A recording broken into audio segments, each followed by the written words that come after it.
Love you guys, আমার ভালোবাসার মানুষগুলা। এখন চলেন 2016-17 সালে ফেরা যাক। তখনকার সময়ে আমার এক চাস্তো ভাইয়ের কাছে ফোন আছিল, যার নাম আছিল সুহান। তখনকার সময়ে টাচ ফোন থাকা মানে অনেক কিছু। আর ও আমার থেকে বয়সে ছোট হলেও দুজন এক লগে কাম করতাম, ইডা করতাম দিদা করতাম, কারণ ওর কাছে টাচ ফোন আছিল।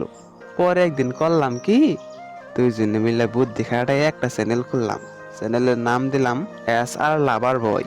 আর নাম আছিল সুহান আর আমার নাম হচ্ছে গিয়া রনি, মানে এমনি মিলাই দেওয়া হয়েছে SR লাভার বয়। বুঝেনি তো, ছোটবেলার কুরকুরানি।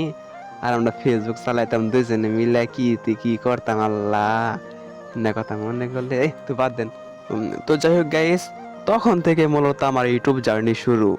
তারপর একটা মনে করেন গান ডাউনলোড দেয়া, মানে ইউটিউব থেকে ডাউনলোড দিয়ে আবার ইউটিউবের মধ্যে মানে আমাদের চ্যানেলের মধ্যে আপলোড করার পর তারপর কয়েক ঘন্টা পর চেক দিয়ে দেখি আমাদের ভিডিওর মধ্যে 37 নাকি 38 ভিউজ। আমাকে ভিডিওর মধ্যে ভিউজ মানে হায় রে, খুশি হওয়া হয়েছি। তারপরে যে কাজটা করলাম, আমাদের চ্যানেলের নামটা সার্চ দিলাম, তা অন্য ফোন দিয়া। তারপরে আমাকে চ্যানেলের নাম আইসা বললো, ইমন খুশি হইলাম রে ভাই, খালি নাচনিরটা বললো চিঙ্গালা কাল্লা কাল্লা। তো তখন থেকে শুরু হয় আমাদের ইউটিউব জার্নি। তারপর মনে করেন যে আস্তে আস্তে ওই 2019 2019 সালে সম্ভবত গেছে, আমি একটা ফোন কিনছিলাম, ভাঙ্গাচোরা ফোন।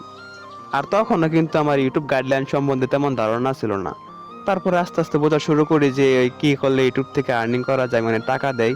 আর তখন আমার ইচ্ছা জাগলো যে ইউটিউব থেকে যদি টাকা ইনকাম করতে পারতাম। অনেকে দেখি ভিডিও বানায় আর্নিং করতেছে, তারপরে হচ্ছে কি প্লে বাটন পাইতেছে লাখ হওয়ার পর। প্লে বাটন পাওয়াটা তখন হচ্ছে আমার স্বপ্নের মতন, এই জন্য ওইটার আশার করি নাই। আমার মেন উদ্দেশ্য আসলে আমি ইউটিউব থেকে আর্নিং করবো। আর একটা কথা, ইউটিউব গাইডলাইন সম্বন্ধে বোঝার আগে আমি কিন্তু ওই যে ধরেন রিংটোন চ্যানেল খুলছিলাম, মানে যে কোনো গান টান কাটতে মাইটে রিংটোন বানায় ছাড়তাম। তখনকার ওইগুলা বুঝতাম। যখন বুঝলাম তখন গাইছে একটা চ্যানেল খুললাম, ওইটার মধ্যে ওই ধরনের নিউজ করলাম, মানে সাংবাদিক হয়ে গেলাম। তো যাই হোক গাইস, কয়েকদিন নিউজ টিউজ করার পর আর ভাল লাগে না, না ভাল লাগে না, কি করবো। পরে যে কাজটা করলাম, ওই যে টিকটকে সেরা 10টি ভাইরাল গান, সেরা 10টি গান, এরকম একটি চ্যানেল খুললাম। আর চ্যানেলের নাম দিলাম হইল গিয়া MR কবি। তারপরে শুরু করলাম ভিডিও করা।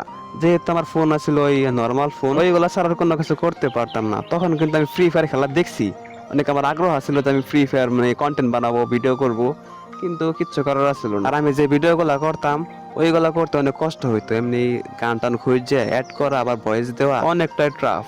কিন্তু তবুও আমি করতাম শুধুমাত্র সফলতার উদ্দেশ্যে। কিন্তু না গাইস, তখন আমি পারলাম না। তারপরে 2021 সালের শেষের দিকে আমার কপালে একটু মোটামুটি ভালো ফোন জোটে। আমি শুরু করলাম গেমিং কন্টেন্ট বানানো, মানে ফোন কেনার 1 মাসের মধ্যে শুরু করলাম। খেলা পারি বা না পারি, প্রত্যেক দিন গেম প্লে ভিডিও করি আর কি ভয়েস দিয়ে ভিডিও ছাড়ি। শুরু থেকে আমি ভয়েস দিয়ে ছাড়ি, কিন্তু তখন থেকে মানুষ আমার ট্রল করা শুরু করলো। কেমনে জানে জানলো যে আমার চ্যানেলের নাম আমার কবি গেমিং। জানার পর কিছু মানুষ শুরু করলো ট্রল, গেম খেলে টাকা ইনকাম করবো, এই করবো। আমার ভিতরে এমন জিদের জিদ, এমন ধৈর্যের ধৈর্য, আমি প্রত্যেক দিন ভিডিও ছাইরে গেলাম, একটা দিন বাদ দিলাম না। প্রত্যেক দিন জ্বর নাই বৃষ্টি নাই, আমার ভিডিওর মধ্যে ভিউজ পড়ুক বা না পড়ুক। আমার ইউটিউবের মধ্যে ভিডিও সংখ্যা দেখলে আপনারা বুঝতে পারবেন যে কতগুলা ভিডিও আপলোড করা হয়েছে। সবশেষে গেছে একটা কথাই বলবো, ধৈর্যই হচ্ছে সফলতার মূল চাবিকাঠি। ধৈর্যই হচ্ছে সফলতার মূল চাবিকাঠি। আপনি ধৈর্য ধরে কাজ চালাইয়া যান, দেখবেন ইনশাল্লাহ সফলতা অর্জন করতে পারবেন। কখনোই হাল ছাইরেন না, আপনার উপর দিয়ে ঝড় বৃষ্টি যাইবেই।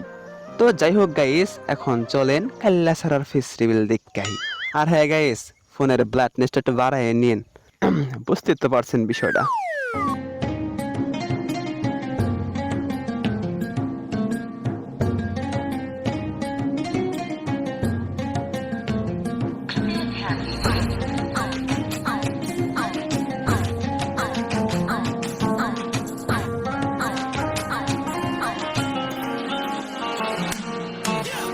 হাই গাইস, আমি হলাম কবি গেমিং, আর এটা হচ্ছে তোমাদের ভালোবাসার আমার স্বপ্নের প্লে বাটন।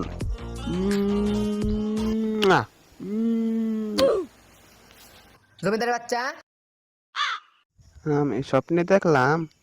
জমিদারের বাচ্চা গেলে হাড় দিন হয়ে হয়ে ঘুমায়, ছাগল লাজে রইতে পারে মরতাছে, ওটা দেখবো কেরা? ছাগল যে একটা মরতাছে ওটা আনার লাগবো না? হ্যাঁ, হাড় দিন চোখ মুজে খালি হয়ে থাকস, কিন্তু সে এসে দেখ হারস না কিছু। তা তুমি কিরম করতেছ আল্লাহ?